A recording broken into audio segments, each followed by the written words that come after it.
أعوذ بالله من الشيطان الرجيم. بسم الله الرحمن الرحيم.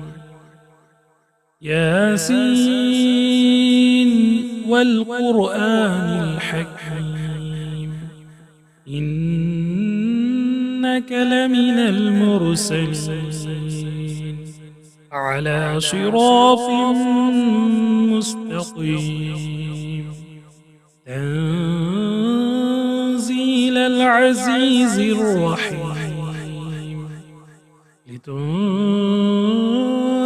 قوما ما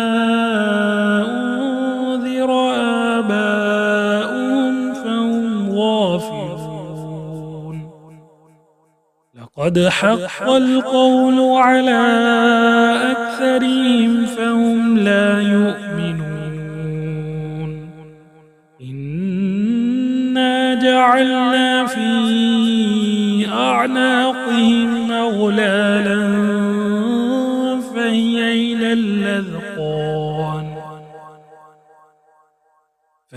إلى الأذقان فهم مقمحون.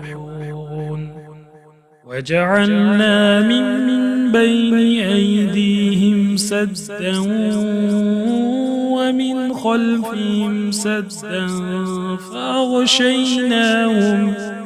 فأغشيناهم فهم لا يبصرون. وسواء عليهم أأنذرتهم أم لم تنذرهم لا يؤمنون.